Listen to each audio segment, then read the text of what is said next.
do this is to bring families together and the community together, because that to me is one of the most important things that we could do.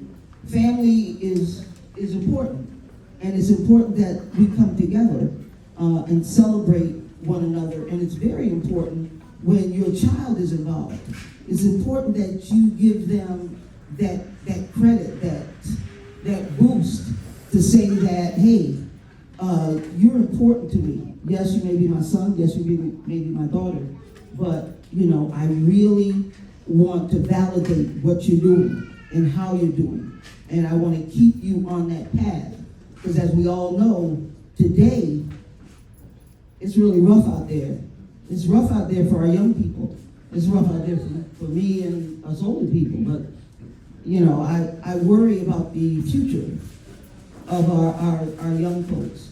And, it's not going to get any better, unfortunately.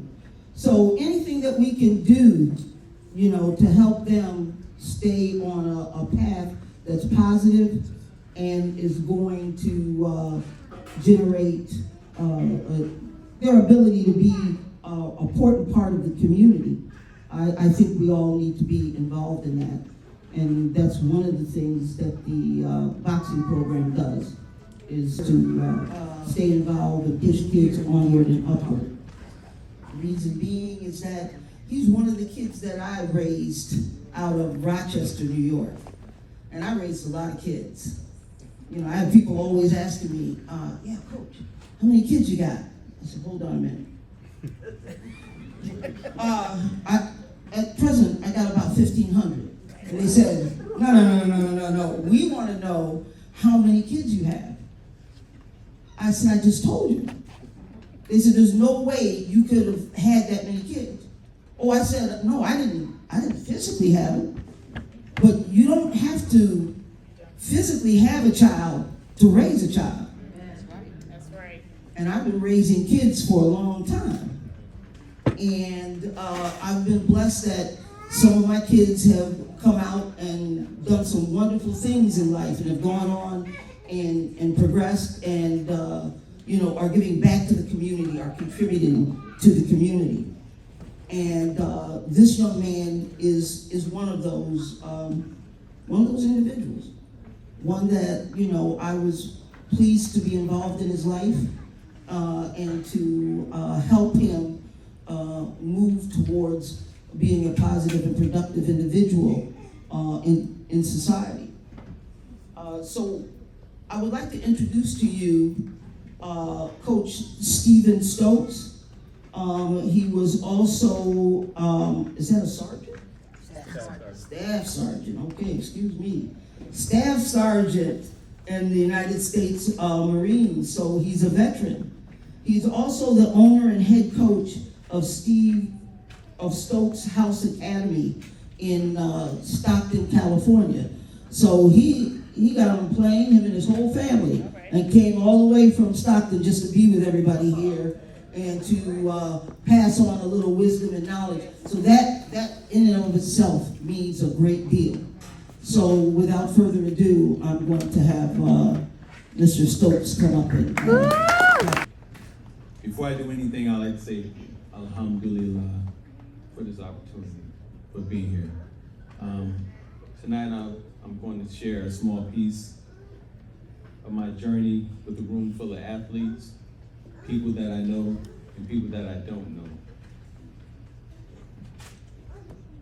I get to stand before a coach who continues to play a very important part in my life and my family's life. Before we do that, though, I'd like to start with a short story. Will you allow me to do that? Okay, so when I was on Team USA, we would always go out and do things within the community, okay? I'm a little nervous, so please bear with me. I know I'll loosen up over time. But we used to go out within the community. So Dave Loves, I believe his name was, he was the coordinator for USA Boxing. He came to me and he said, I want you and 2 other athlete reps to go out in the community. I was like, okay, now.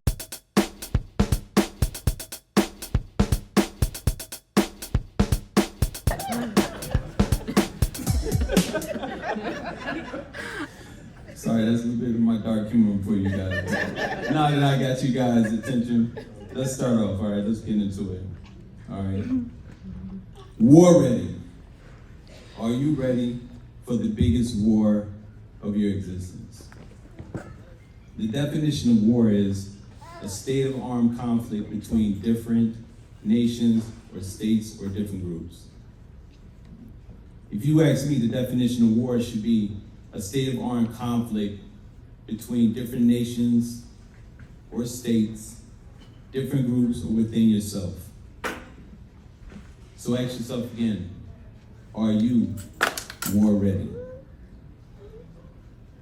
Do you know how to use your weapon? Do you know what your weapons are? Do you know how to have your weapons? Have you taken time for granted and left your weapons on the field or on the sidelines? Are you sleeping on the opportunity to be trained, led, or supported?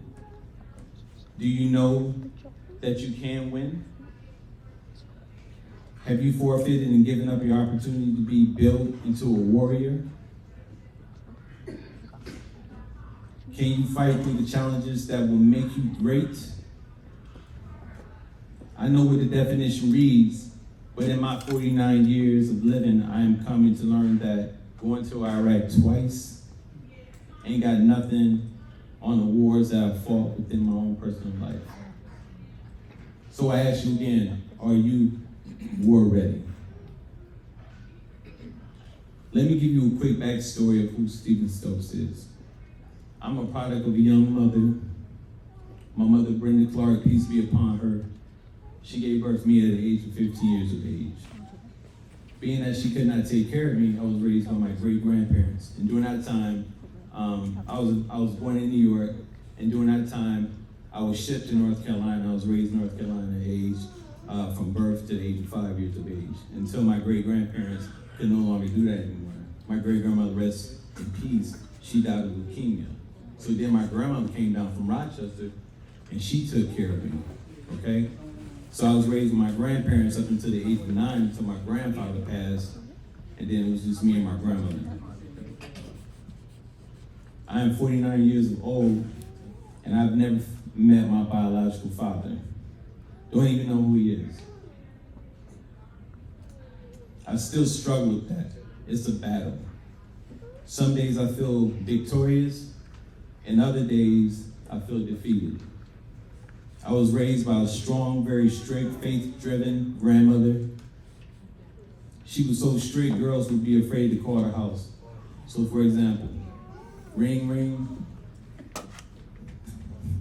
Grandma, I got the phone. No, I got it. I'm cringing. I'm cringing because I already know how the conversation gonna be. She'd be like, hello? Is Stephen there? Stephen is doing his homework, and so should you. Click. I love you not. But my grandmother raised me to do things in honor, in fashion that, I wouldn't try to slip up, so she made it better. My grandmother knew that there was greatness inside of me. She worked multiple jobs to provide for us, and she knew how important it was to keep us grounded, focused as well. It wasn't picture perfect. There was a lot of stories in my young life where I was messing up, barely making passing grades, and taking some opportunity for granted.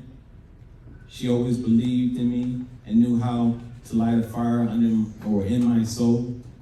She equipped me with the what to do, you love, and commit to it type of weapon. So I ask you again, are you war ready? My mom, Brenda Clark, peace be upon her, made the ultimate sacrifice and allowed my grandmother to raise me. I got my stubbornness and perseverance from my mother. I love you, Mom. She was always proving people wrong. She went from young mother to working and almost retiring at the State Department in Washington, D.C. Breathe. Breathe. Excuse me.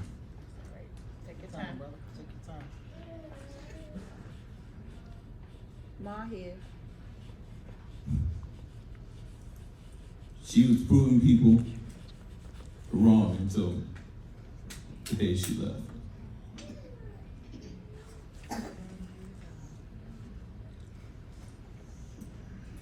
Did it hurt not to be raised by my mom? Yes. Did I feel neglected? Yes. Did I understand why this was happening to me? No, I didn't. Did I let the circumstance stop me? No, I didn't. It drove me. My anger fueled me to be a great athlete. It fueled me to prove people wrong. She equipped me with a weapon called Prove People Wrong, Speak Greatness into Yourself. War ready, are you ready for the biggest and most important war of your existence, I ask you. So now you know that I was not born into opportunity. I was raised by my grandmother. I still don't know who my father is. I wasn't the best student. In fact, thank God for older cousins. My older cousin Tony, whom I look at as my big brother, my older brother, he took me under his wing. You know, he's the reason why I have such an eclectic ear when it comes to music. I listen to any and everything, except for country. My saving grace was the relationship I had with my teachers. I was always respectful. When I needed their grace, they would allow me time to get my grades up. Some of you probably know about that. They gave me the weapon of respect, can take you a long way. So I ask you again, war ready. Are you ready for the biggest and most important war of your existence? My cousin Tony was the big cousin that always looked out for me. I love all types of music. Excuse me. He kept me honest. He kept it real and didn't hold back, whether it was good, bad, or indifferent.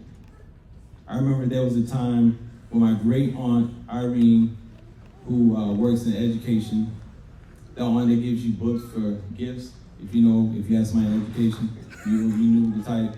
You try to act like you were surprised. It was either books or it was underwear, it was socks, it was toys or anything like that. It was like, oh, thank you, Aunt Irene. That's the type of person she was. But I remember she asked me, 12th grade year, she said, what do you plan on doing with your life? What do you want to be? What is your career? And I told her, I said, I want to be a boxer. I want to do anything athletics in sports. And what she said to me was, you cannot make a career out of being a boxer or sports. Look at Floyd Mayweather today, what he's done. Look at Muhammad Ali, what he's done in the past. So you can do any and everything that you want to do. I'm talking to all the boxers or anybody within that realm. And my cousin Tony said, you know what? You're wrong, because if that's something that you want to do, Steve, you can do it. And if I wasn't in boxing, I would not be talking to you today.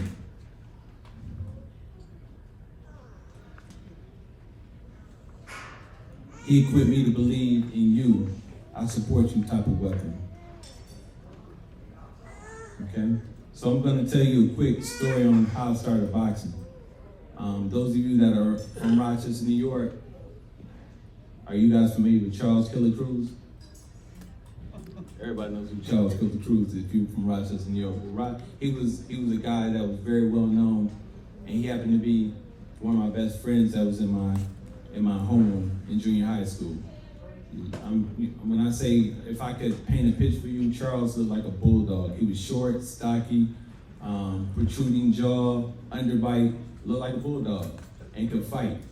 Well, I used to follow him. He used to always say, I'm going to Canada this week, I'm going to New York. And that was a big deal coming from Rochester, New York, because a lot of kids never left the block. They never got out of Rochester. The farthest you would probably go is Syracuse, or maybe Buffalo. So when I heard about that, I said, you know what? I think I might try it. But I still was kind of reluctant. So a good friend of ours, Henry Hickman, started boxing. And one of the type of people where you see, like, nah, you know what? He gonna get knocked out. He is not gonna do this long. He didn't get knocked out. He kept going and going and going like Energizer Bunny. And I said to myself, if he can do it, I know I can do it. And then when I went to the gym one day, the bug bit me, and I kept going. And that's when I realized, you know what? Boxing is gonna be the thing for me. So, today athletes jump from coach to coach, gym to gym. I'm proud to say that I've only had 3 coaches my entire boxing career. Coach Don Simpkins, Coach Gloria Peek, and Coach Roosevelt Sanders. I've been blessed to work with world-class coaches from around the world, Team USA and United States Marine Corps boxing team. The consequence for working with Coach Peek was competing unattached though, 12 months. So that means unattached means if you leave a boxing team, you can box under that boxing team, but you cannot wear their logo.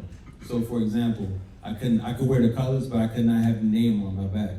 I had to do that for 12 months until I was able to go ahead and do that. Coach John Simpkins, whom I left, gave me the do what's best for you by any means necessary weapon. Like you, there are many times I doubted if boxing was what I wanted to do. As much as I hated some of it, I was in love with it all. Are you ready? Do you have your weapons ready? Working with Coach Peek added to my skills as an amateur boxing. Coach Peek was tough. I mean tough. She kept a tight grip on all of us. She also loved us like a mother loved her children. There were no excuses. You worked for everything, and I do mean everything. She also gave us the best opportunities to showcase our skills and passion for the sport of boxing. Remember I said I wasn't the best student. I just did barely enough just to get by. College was not on my radar. However, I was not going to stay in Rochester. I did so much in a short time with boxing, traveling, competing, and meeting people. I refused to settle. Plus, my grandmother made it clear that if I didn't do anything, she was gonna be kicking me out, so she was not playing that. So I had to figure out what I was gonna do. How I ended up going to the Marine Corps was Coach Peek. I believe, Mom, was that your first international duel with Coach Sanders? Yes. USA versus Russia. Yes. Okay. So she coached USA versus Russia, and she had came back and she said that yeah, I coached with the head coach, and Coach Roosevelt Sanders. He coached the '84 Olympic team, the team that had the most Olympic medals ever in history. He coached people like Pernell Whitaker, Tyrell Biggs, Evander Holyfield, all those guys. He had all those guys. He's responsible for their career. She coached for him, and she came back and he said, if you ever want to go into the Marines, and if you ever want to decide you want to box, he would give you a fair chance to try out for the team. So during that time, I wasn't doing anything. I didn't want to go to junior college. I didn't want to stay back in Rochester. I said, you know what? I'm going to enroll and listen to the Marine Corps, and that's what I did. And when I enlisted, I tried out for the Marine Corps boxing team, and I boxed for the Marine Corps boxing team 7 years in a row, being a semi-professional athlete. So that's how I got into the Marine Corps boxing team. But Coach Peek, she gave me that let your work speak for you type of weapon. Don't do all that talking. Let people doubt you. Showcase your talent in the squared circle. It will speak for you. I was living to my name, Stephen Showtime Stokes. She also added to the discipline and structure my grandmother gave me. Thank you, Coach Peek.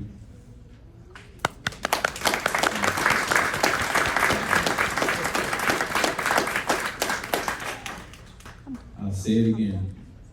Are you ready for the biggest and most fight of your existence? It would take me too long to share the stories from my all-Marine boxing team as a boxer.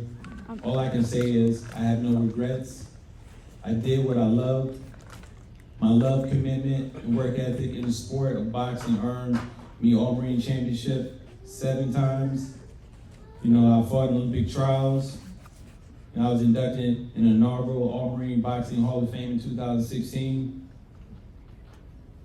I want to give you guys a quote from a good friend of mine, Coach Kenny Porter, who's the father of world champion Sean Porter. And he said, I'm paraphrasing, boxing can not be a side chick or a side dude, if you understand what I'm saying. If you choose to be an elite boxer, you have to have dreams to become a champion. Boxing must be your wife. You can't cheat on boxing. By missing the gym for boys and girls, for a party, by doing drugs and drinking alcohol, boxing must be number one. It's a lifestyle. Are you ready for war? The war against yourself is guaranteed to be the biggest, most important fight of your life and for your life. I hope that by now you understand that your biggest battles will be the ones you fight against yourself. The war I'm talking about are all battles you will have to fight within yourself. You will battle disappointment. You will battle heartbreak. You will battle fear of failing. You will battle loneliness and doubt. Feeling left out because of your commitment and kicking yourself in the butt for missed opportunities. You will look in the mirror and question if you can be as great as your favorite boxer, if you can do this thing called life. Boxing is more than ring generalship, great conditioning, sharp technique, ranking. The reward is greater than a belt, medal, and attention from people. Boxing is a lifestyle, a way of life. It's an analogy for life. You get knocked down and you get back up. You just don't sit there and just look. You get passed over for a promotion, so what? You got passed over for a promotion. God didn't want you to have that. He got bigger things in store for you. You gotta understand that. It teaches you how to take an L, not a loss, but a life lesson. That's what it is. It makes us stronger. It teaches you how to celebrate those W's. You don't have to forfeit your life because of your circumstances. You don't have to settle for anything less than greatness. You don't have to live for anyone else except for yourself. If you are good, everything connected to you will be good. And you will be good for them.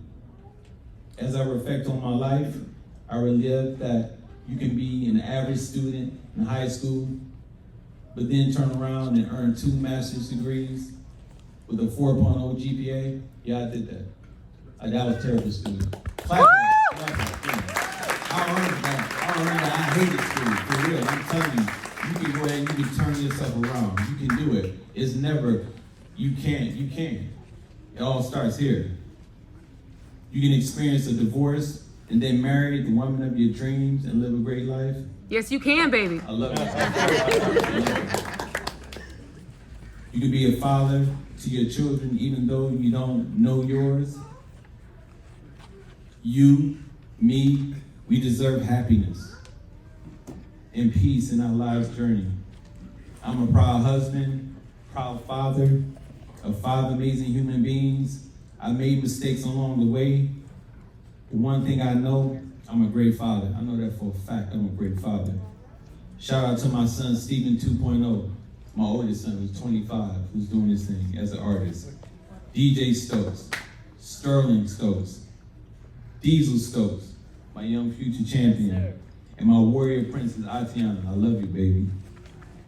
All of my kids are gifted and talented, and I look forward to watching them change the world. Do you want to be a champion? Do you want to be the champion of your life? I said, do you want to be a champion of your life? Yes, I do. Yes. We all want to be champions of our life? Yes. One of my Marine Corps coaches, Coach J.C. Davis, used to say this all the time. What makes a champion? And he used to say, what makes a champion is the foods you eat, the times you sleep, and the friends you keep. And I thought about that. So I added 2 more virtues to that, which were the knowledge you seek and the words you speak. So this is the What Makes a Champion 2.0. The foods you eat, the times you sleep, the friends you keep, the knowledge you seek, and the words you speak. In conclusion, I I have one final question, and that is, before I ask you this, you gotta promise me this one thing though. I just want to hear, yes, coach. That's it. I'm gonna ask you this, okay? So can you say it? Yep. No, you messed up. Yes, coach. Yes, coach. Yes, All coach. right then, okay. Are you getting ready for war? Yes, coach. Are you ready for the biggest and most important war of your existence? Yes, coach. I don't think everybody's saying it. Nah, I don't think so either. Yeah. Coach, Mom, you used to say you had to be a what? You had to be a what? Do you got the what in you? Dog in you. So we got dogs in here? We got dogs in here? I don't see no dogs. Please, let's I don't start see with no dogs.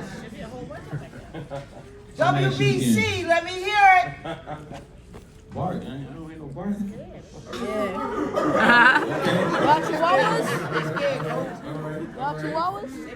So I'm gonna start right now. Let's end this properly. Are you getting ready for war? Yes, coach. Are you ready for the biggest and most important war of your entire existence? Yes, coach. Are you a champion of your life? Yes, coach. I'm out. And although they're not in here training with us daily on a regular basis, I've been fortunate enough to watch this young man start his career in boxing. Even at the tender age of, was it 3 or 2, Dad? 2. Age 2. And his dedication to the sport and what he does is phenomenal. He is definitely on his way to being not only an Olympic champion, but he will be a world champion someday. I know that for a fact. Last but not least, Diesel Stokes. Yeah!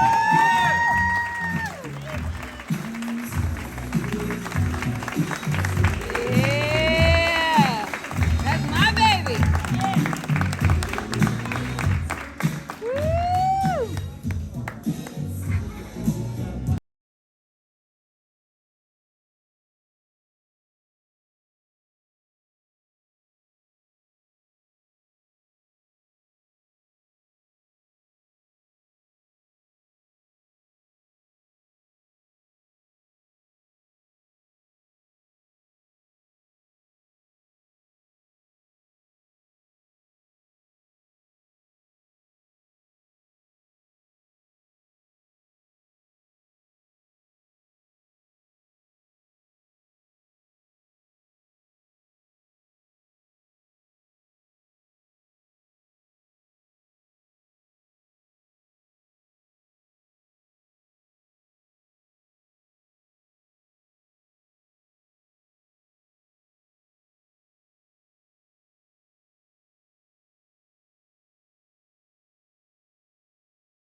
Speak for me. May the work that I've done speak for me. 'Cause when I tried to do my best and my friends didn't seem to understand, may the work that I've done speak for me. May the service I give speak for me. May the service I give speak for me. 'Cause when I tried to do my best and my friends didn't seem to understand, may the service I give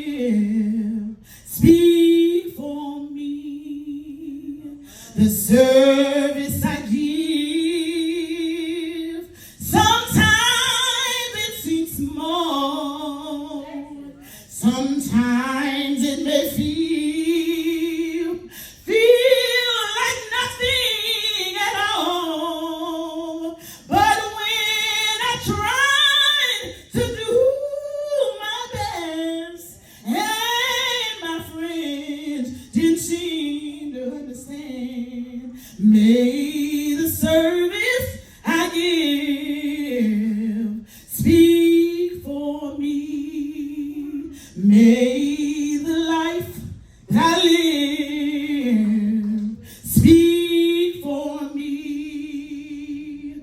May the life that I live speak for me.